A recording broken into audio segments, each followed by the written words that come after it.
BPSC और शिक्षा विभाग के बीच जो विवाद चल रहा है, आज पटना में बीपीएससी और शिक्षा विभाग की बैठक।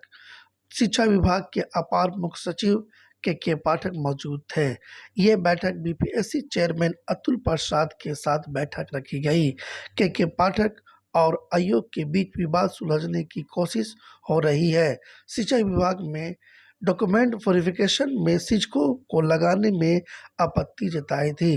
शिक्षा विभाग ने रिजल्ट से पहले डॉक्यूमेंट वेरिफिकेशन में आपत्ति जताई थी।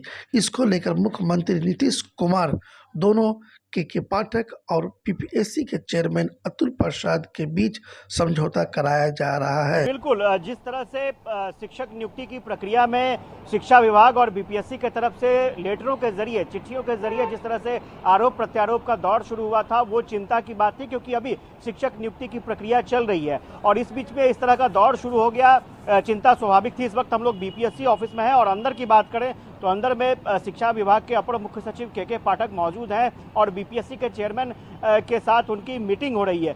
दरअसल मुख्यमंत्री नीतीश कुमार के साथ भी के पाठक की बैठक हुई थी। शिक्षा मंत्री खुद कल पहुंचे थे और उस बैठक के बाद शायद मुख्यमंत्री ने ये निर्देश दिया के पाठक को कि आप जाकर के बीपीएससी चेयरमैन से मुलाकात करें और कोई बीच का रास्ता निकाला जाए, क्योंकि बीपीएससी के पास किसी भी एग्ज़ाम को लेकर के खासतौर से अगर शिक्षक नियुक्ति की बात करें तो इतने बड़े पैमाने पर यहाँ पर अभ्यर्थियों की भर्ती होनी है, तो ऐसे में बीपीएससी के पास कोई बहुत ज़्यादा हैंड्स नहीं है। मजबूरी में शिक्षकों की आवश्यकता बीपीएससी को है ताकि वो डॉक्यूमेंट वेरिफिकेशन का काम शिक्षकों से करवा सके, लेकिन शिक्षा विभाग ने इस पर खुले तौर पर आपत्ति जताई थी।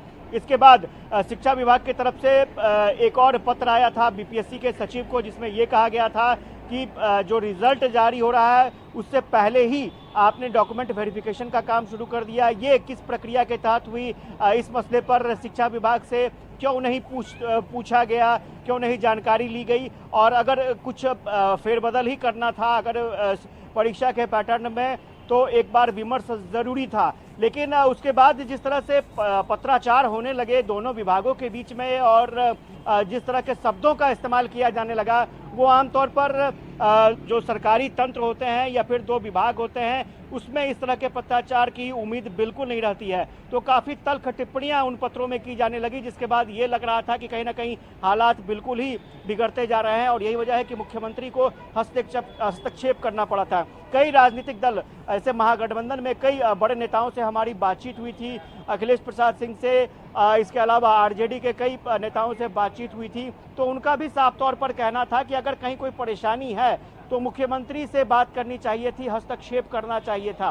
तो स्वाभाविक तौर पर मुख्यमंत्री का हस्तक्षेप हुआ और मुख्यमंत्री के हस्तक्षेप के बाद के पाठक पहुंचे हैं यहाँ पर चेयरमैन से मिलने के लिए बीपीएससी के। देखना दिलचस्प होगा कि क्या वाकई पूरे मामले को सुलझा लिया जाता है, क्योंकि अगर शिक्षक नियुक्ति प्रक्रिया की बात करें तो डॉक्यूमेंट वेरिफिकेशन एक बड़ा पहलू माना जा रहा है और ये भी माना जा रहा है कि डॉक्यूमेंट वेरिफिकेशन के बाद जो 11 से 12 के अभ्यर्थी होंगे उनका सिलेक्शन, ज़्यादातर अभ्यर्थियों का सिलेक्शन हो सकता है। इसके बाद आप आने वाले समय में अगर आप देखेंगे तो प्राइमरी टीचर्स जो हैं उनका डॉक्यूमेंट वेरिफिकेशन होना है और उसमें जो अभ्यर्थी हैं उनकी संख्या लाखों में है। तो स्वाभाविक तौर पर बीपीएससी के पास विकल्प बहुत कम है कि किन लोगों को डॉक्यूमेंट वेरिफिकेशन में इस्तेमाल किया जाए ताकि बेहतर तरीके से, पारदर्शी तरीके से ये प्रक्रिया जो पूरी हो जाए। क्योंकि आपने देखा होगा कि जिस तरह से एग्ज़ाम हुआ तो हर जगह बीपीएससी की तारीफ हो रही थी, लेकिन डॉक्यूमेंट वेरिफिकेशन